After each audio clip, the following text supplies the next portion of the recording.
안녕하세요, 팽민장입니다. 어제자 영상이 너무 늦게 올라와서 오늘은 일찍 올려보려고 하는데 어떻게 될지 모르겠네요.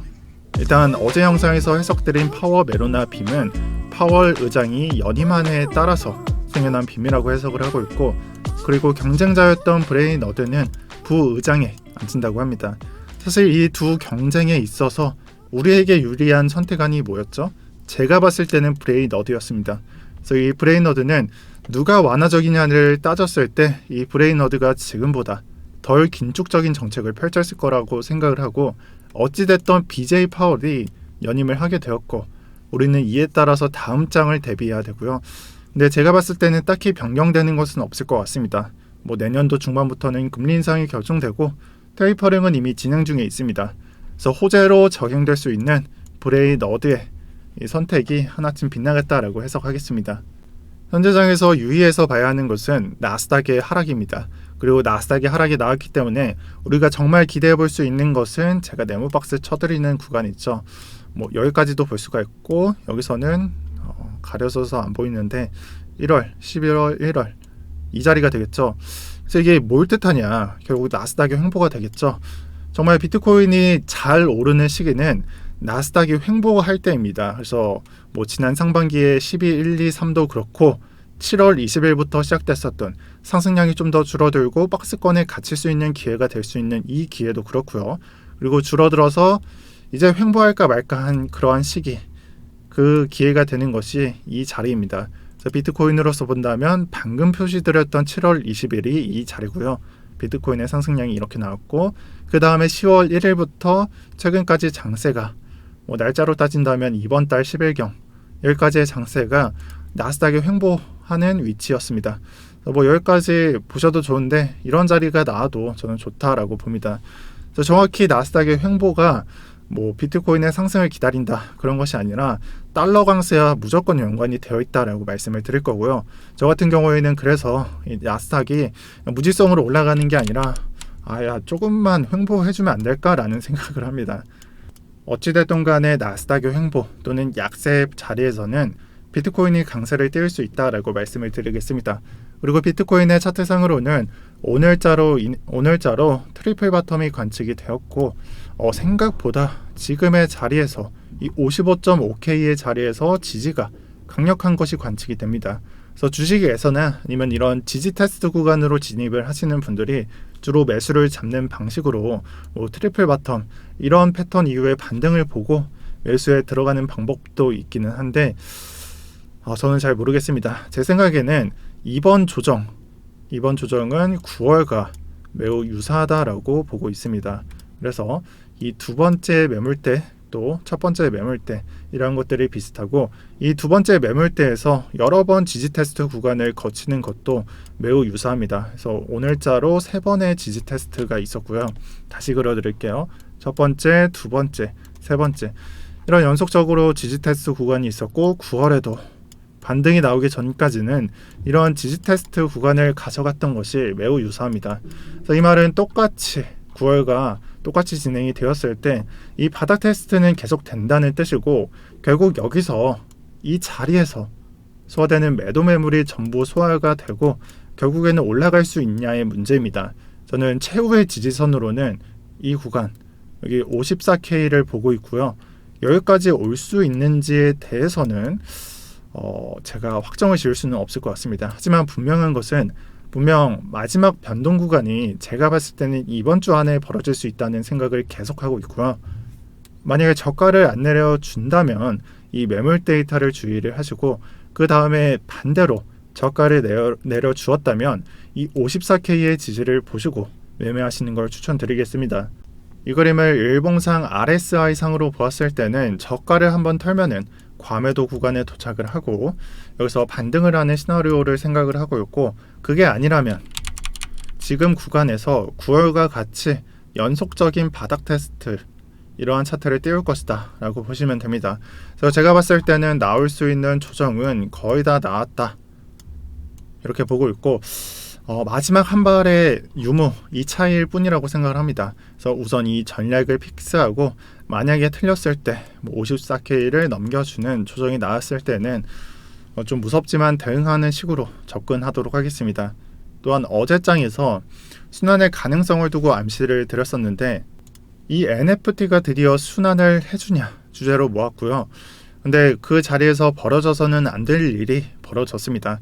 대장격인 샌드나 마나의 경우 고점을 안 올리고 흐르면서 거래대금을 천천히 빼줘야 하는데 지금 보시면 오히려 반대의 상황이 벌어지고 있습니다.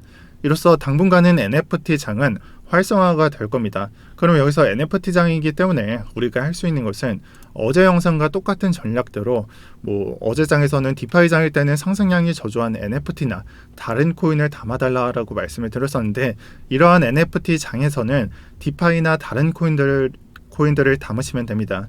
다만 말씀드릴 수 있는 것은 이번 NFT 장은 잡다운 놈들이 올라온 게 아니라 샌드나 마나 같은 대장격이 올라왔으니까 NFT 장 안에서 이런 순환을 고려해 보시고요.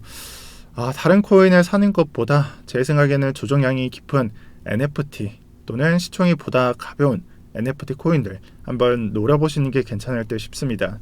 이렇게 생각하는 이유로는 현재 그려지고 있는 아이디어가 기존과는 좀 다른 상태에 있기 때문인데 기존에는 NFT가 끝나면 디파이, 밈, 웹3 등으로 순환이 될 것 같다 이런 생각을 했었는데 이게 한계점을 보여주지도 않고 또 기업의 전망이나 사업 진행도가 몰리고 있어서 현재 그림으로서는 오른쪽에 가깝다라고 보고 있습니다. 그래서 수급이 1차적으로 NFT로 향하고 이 남은 수급을 밑에서 웹3나 다른 코인들이 나눠먹는 그림에 해당하고요. 따라서 이 그림이 저는 한계점을 만나기 전까지는 여기로 모아서 장을 추리하도록 하겠습니다.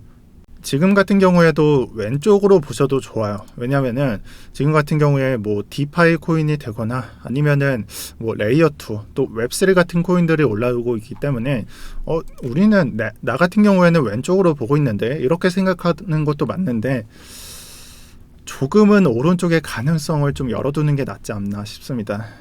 제가 페이스북으로 끝났다면 NFT 장을 단기적으로 보았겠지만 지금 움직이는 모양새가 그리 간단하게 끝날 것 같지는 않고요.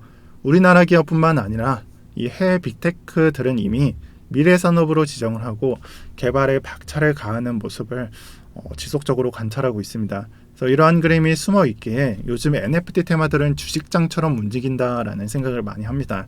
해당 테마가 끝나기 전까지는 적극적으로 매매해 보셔도 좋을 것 같습니다. 또한 주식은 하나의 지수로 모든 장이 무너지지는 않지만 비트코인만큼은 이 비트코인 장은 비트코인이 무너지면은 거의 모든 코인이 무너지는 장이었습니다. 과거죠. 그래서 이걸 보고 아직까지 투자자들의 수준이 높지 않다거나 도박판이라는 말들을 많이 들었었죠. 하지만 이 패턴을 유일하게 벗어나는 게 저는 NFT 테마가 아닐까 합니다. 그래서 날짜를 보면은 11월 9일 또는 11월 10일부터 우상향이 진행이 되었죠.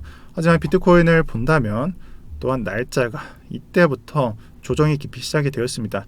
하나는 우하향, 하나는 우상향, 완벽하게 추세를 벗어나고 있죠. 11월 9일부터 또는 10일부터 만들어지는 추세가 비트코인과 정반대입니다.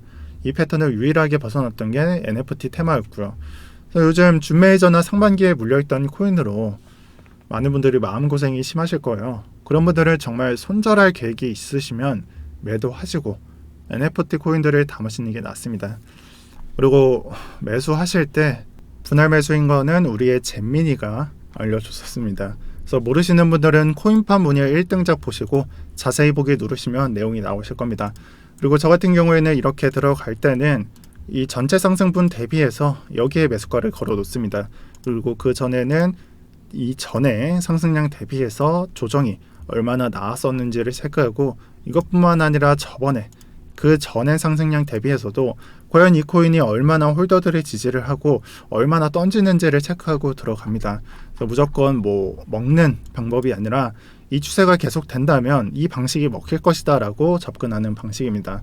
그래서 코인을 바꿀 사람들은 정말 마누라 빼고 모든 걸 바꾼다는 생각으로 진행을 하시고 때에 따라 다르긴 하겠지만 저 같은 경우에는 이런 식으로 보통 진행을 합니다. 또한 세럼도 하나 말씀드릴게요. 세럼은 솔라나로 교환을 하는 게 낫겠습니다. 이 조정은 똑같이 봤는데 반등량을 보면은 솔라나가 더 많이 상승을 하죠. 그래서 반등량이 이렇게 더 높은 거면은 말 다 한 겁니다. 여기서 더 뭐 같은 거는 뭔지 아세요? 솔라나가 반등할 때, 또 솔라나의 조정은 받지만 솔라나가 반등할 때 세럼은 반등량이 저조합니다. 그래서 어차피 바꿀 바에는 그냥 솔라나로 들고 있으세요. 그리고 들고 있을 바에는 솔라나로 바꿔서 들고 있는 게 더 좋습니다. 무엇보다 세럼이 솔라나의 대체제였다는 것을 한번 생각해 보시고 저는 좀 수합을 했으면 좋겠습니다. 이게 좀 쉽지는 않으실 거예요. 근데 한 가지만 말씀을 드리자면 솔라나가 반등량이 더 좋다면은 솔라나로 교환을 해서 들고 있는 게 더 좋을 것 같습니다. 이 다음으로 도미너스는 박스권 아이디어로 유지할 거고요. 아마 이번 주만큼은 이 바닥권 이탈 42.5%를 이탈하는 테스트가 될 것입니다. 그 외에는 볼 거 없으니 빠르게 넘어가겠습니다. 이 다음으로 NFT 코인을 보실 때 업비트에서 주로 보시는 경우가 많은데 제가 이번만큼은 서구형 편을 들어주기는 힘들 것 같습니다. 그래서 뭐 디파이도 그렇고 웹3도 그렇고 NFT도 똑같이 여기에는 해외 장세를 받는 코인이 많이 없고 빗썸이 오히려 더 많습니다. 그래서 뭐 바이낸스를 보셨을 때 앨리스 코인이 상위에 있는 걸 보셨었죠. 그래서 마이네이버 앨리스 코인도 있고 뭐 내주민 앨리스나 아니면은 디비전과 믹스마블이 있겠죠. 디비전과 믹스마블 코인 바이낸스에서 순위를 매기는 MVB를 진행하고 있는 코인입니다. 회장세를 무조건 받을 수 있고 거래가 가능하고 상장급은 아니지만 그래도 매매 관점으로 적용해 볼 만한 코인이 많다라는 소리예요. 그런 코인이 빗썸에 많고요.